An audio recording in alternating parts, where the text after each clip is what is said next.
Aéroport d'Alger, un touriste espagnol arrêté en possession de 800 000 €. Les tentatives de transfert illicite de devises depuis l'Algérie vers l'étranger sont courantes. Mais cette fois, c'est une affaire de transport d'une importante somme en devises depuis l'étranger qui est citée.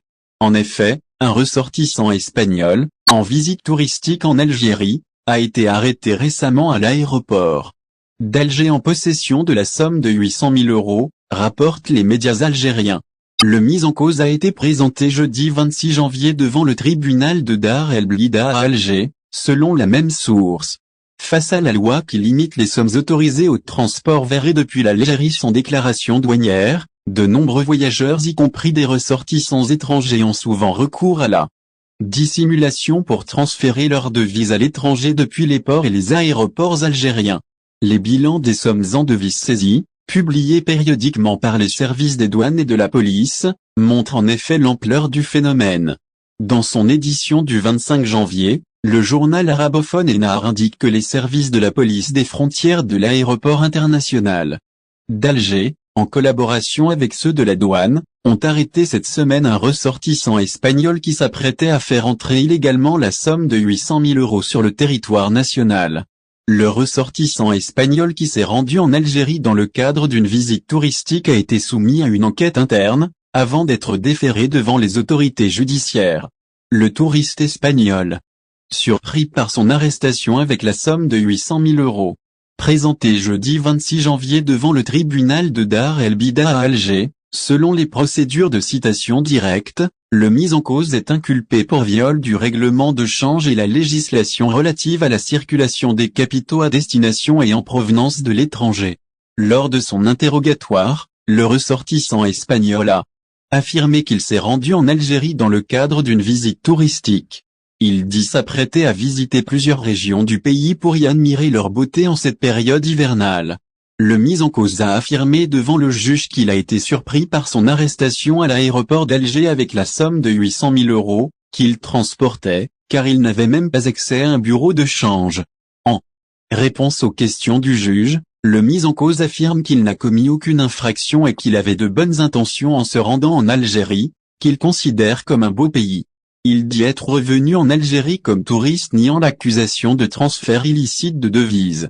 Le procureur de la République a requis contre l'accusé une amende, de 2 fois le montant saisi, avec confiscation.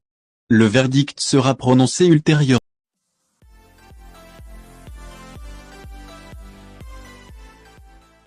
Paris nomme 5 historiens dans une commission mixte avec l'Algérie pour travailler sur les archives du colonialisme et de la guerre de libération. Paris a nommé 5 historiens français dans un groupe conjoint avec l'Algérie, pour travailler ensemble sur les archives du colonialisme et de la guerre de libération, selon ce qui a été révélé par le journal français Le Monde. Le Monde a indiqué vendredi que, 5 mois après son annonce officielle, le projet a été relancé aujourd'hui avec la nomination de 5 historiens français, ce qui a été confirmé par l'historien Benjamin Stora le jeudi 26 janvier, notant que Stora dirigera le comité mixte aux côtés de l'Algérien Mohamed Hassan Sguidi, ancien directeur du National Moujahid. Et le journal Le Monde rapporte que la liste proposée par Paris comprend, outre Monsieur Stora, Tramor Chanor, auteur de plusieurs ouvrages liés à la guerre d'Algérie, qui assumera le poste de secrétaire général de la partie française de la commission, aux côtés de Jacques Frémaux, spécialiste de l'invasion française de l'Algérie, et de Florence Udovic, conservatrice principale du patrimoine et co-commissaire de l'exposition Émir Abdelkader. Et de Jean-Jacques Jordi, historien des Pieds Noirs et auteur d'ouvrages sur les Européens en Algérie.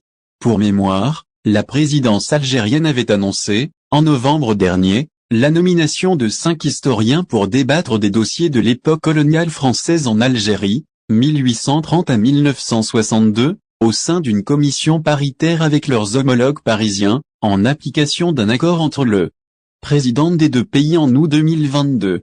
Et la présidence algérienne précise, dans un communiqué, que le président Abdelmadjid Tebboune a reçu, mercredi soir, 5 historiens algériens désignés au sein de la commission mixte des historiens algériens et français.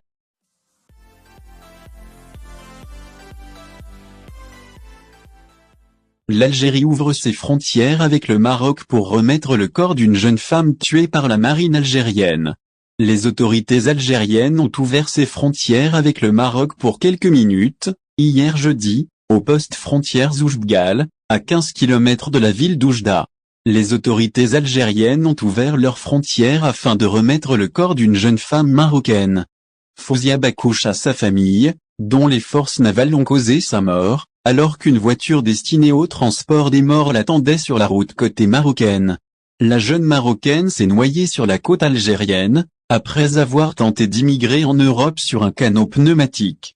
Il est à noter que la jeune femme marocaine est décédée lors d'une tentative de migration secrète au large des côtes algériennes, après que la marine algérienne a tiré des balles sur le bateau qu'elle transportait avec d'autres immigrés, ce qui a entraîné son naufrage.